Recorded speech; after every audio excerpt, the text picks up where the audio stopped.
Oi, e hoje falaremos do porquê Miles Morales é o melhor Homem-Aranha de todos. E você não ouviu errado, ele é realmente o melhor Homem-Aranha de todos. Por quê? Porque ele é negro? Também, mas tem outros motivos que falaremos agora depois da vinheta.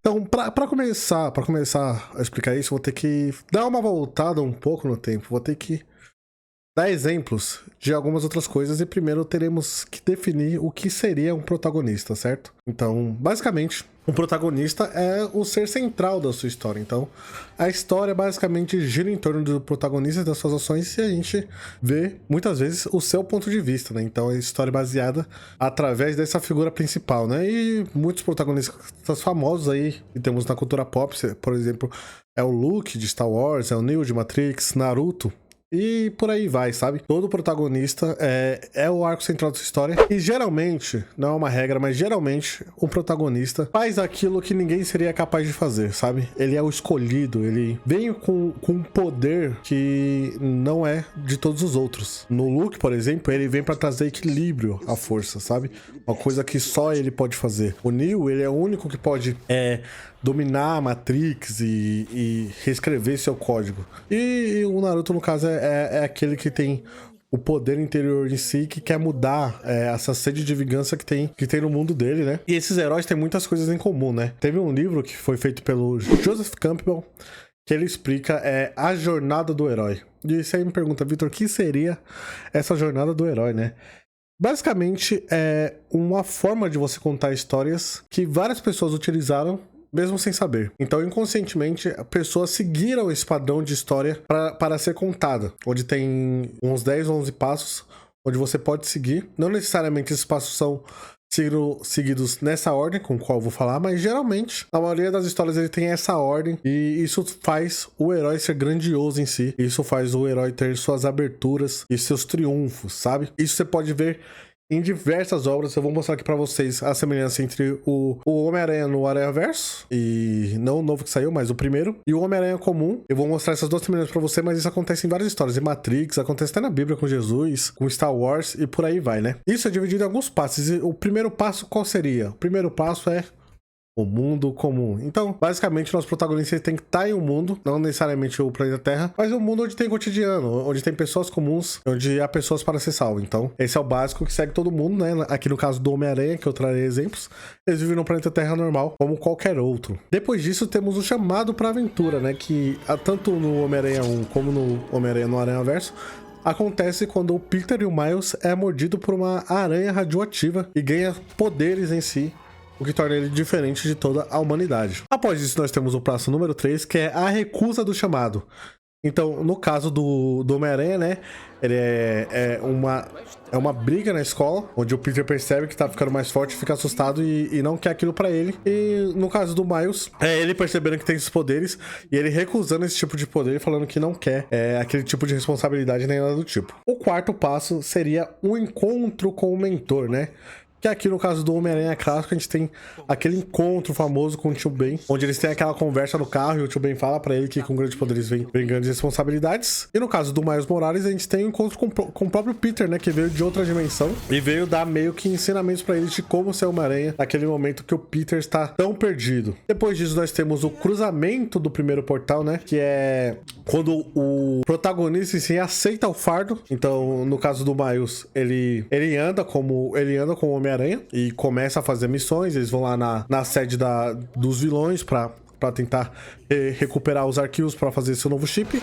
E no caso do Spider-Man clássico, ele começa a salvar criminosos, salvar pessoas da rua, e tem esse tipo de cena no filme. Depois disso, a gente vai para a barriga da baleia, que seria uma metáfora para testes por qual o nosso protagonista vai ter que passar. E aí, no caso do Homem-Aranha, a gente tem toda a cena da Alchemax lá na sede dos vilões, onde ele luta com a Dr. Octapius e com o Rei do Crime. E o Homem-Aranha começa a combater criminosos, onde ele tem até aquela luta com o Duende Verde no prédio, onde o Duende Verde se disfarça e luta com ele. Depois disso, a gente tem a viagem à caverna íntima, que basicamente é uma batalha interna que o protagonista tem consigo mesmo, onde pode ser representado tanto em questões físicas como em questões pessoais. No caso do Peter, ele vai como fotógrafo, onde tem um ataque do Duende Verde, ele se vê em conflito com a vida dele pessoal e com a vida dele de Homem-Aranha. Também tem um almoço, né? Que ele tem um almoço com o Osborn, e ele percebe ali que o Osborn percebeu ele como Homem-Aranha, sabe? Tem essa tensão pessoal do próprio Peter, onde ele vê a Tia May sendo atacada, e ele pensa sobre como isso vai trazer consequências pra sua vida pessoal sendo Homem-Aranha. E no caso do Miles Morales, a gente tem toda aquela travessia sobre ele não conseguir controlar os poderes dele. Ele não está pronto para lutar com um portal, com um super colisor e toda a Alchemax. E aí ele descobrir que o tio dele é o vilão, o tio dele morrer, e passar por essa aprovação até, enfim, ele conseguir controlar os próprios poderes e aí ter essa evolução como personagem em si. Depois disso, a gente teve a aprovação suprema, que geralmente é o ato final do filme, onde nós temos o confronto final, que no caso do Spider-Man clássico é feito com o Duende Verde, né? Aquela batalha onde o Duende Verde acaba se matando. E com o Miles Morales é feito na Batalha do Colisor, onde ele leva todo mundo pra casa, restaura assim e salva a cidade, mostrando o seu todo potencial. Depois a gente tem o nono passo, que é a recompensa, que no caso do Peter, no Homem-Aranha clássico, seria a Mary Jane terminar como seu namorado, e ter a paixão da Mary Jane. Se a recompensa em si não tem que ser material ou coisa do tipo, às vezes pode ser apenas algo que o protagonista almeja. E no caso do Miles é a reconciliação, né, com o seu pai, que ele sempre teve uma relação meio conturbada, que vai mostrando ao longo do filme. E você vê que no final ele se dá bem com seu pai e consegue ter as pazes. Depois disso nós temos o caminho de volta, que é o protagonista voltando para o mundo, né?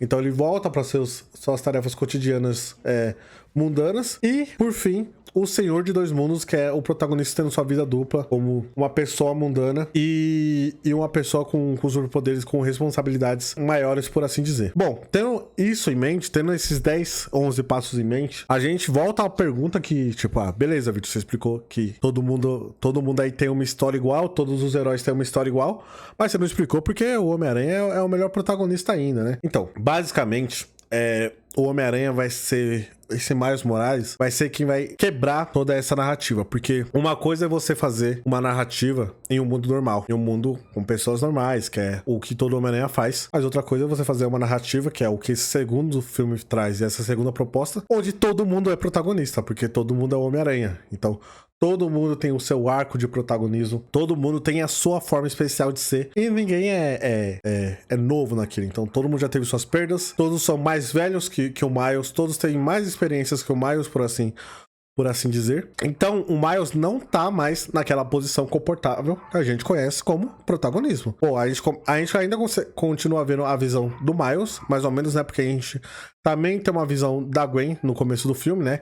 Meio que tem essa dualidade. Mas aí se faz a pergunta por que o Miles continuaria sendo protagonista em meio a tantos Homem-Aranha, sabe? Meio até os Homem-Aranhas clássicos do Tobey Maguire, do Tom Holland, do Andrew Garfield e, né? Nesse aranha-verso inteiro, o Miles Morales é o protagonista. Aí a gente entra, né, na beleza e na genialidade desse filme, que é um filme muito genial, na minha opinião, que é onde o Miles se desvia da narrativa principal, dos eventos canônicos, né, que eles dizem, e aí ele mostra que ele faz o que nenhum Homem-Aranha seria capaz de fazer, porque basicamente o filme traz um padrão de que todo Homem-Aranha tem que passar por algumas mortes e por alguns deveres, como a morte do Tio Ben, a morte da Tia May, por exemplo, em alguns casos a morte do pai da Gwen, a morte do próprio Peter também, no caso da Spider-Gwen. E aí o Homem-Aranha vem pra quebrar isso quando ele descobre que o seu pai também seria uma vítima desses eventos, né, que falam que o Homem-Aranha não pode salvar todo mundo e que certas pessoas têm que morrer para que o papel do Homem-Aranha seja feito. E aí o Homem-Aranha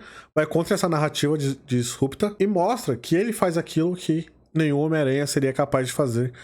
E ele mostra que ele é o protagonista em meio a esse 1 milhão de protagonistas que temos diante desse filme. Há personagens tão carismáticos, porque sinceramente tem 1 milhão de Homem-Aranha e não dá pra você não gostar do Homem-Aranha, que é um personagem tão maravilhoso. E aí você se vê no fato de o Peter estar contra todos eles. Tá certo que ele vai ter sua equipe, que ele vai ter sua força, mas a maioria dos Homem-Aranhas que a gente tanto acha cativante vão estar contra nós agora, a partir desse filme, porque o Miles em si fez o que nenhum Homem-Aranha se propôs a fazer ou que seria capaz de fazer. Só nessa atitude do Miles de querer mudar alguma coisa, sem necessariamente ter feito ações, mas só de querer provar isso, de querer provar que ele pode mudar o mundo. Eu tô evitando spoilers aqui, então tô tentando ser um pouco mais geral nas palavras, né, pra explicar pra vocês, mas quem viu o filme vai entender bastante, e eu falo muita coisa que o trailer já dá a entender também, então não vira spoiler em geral.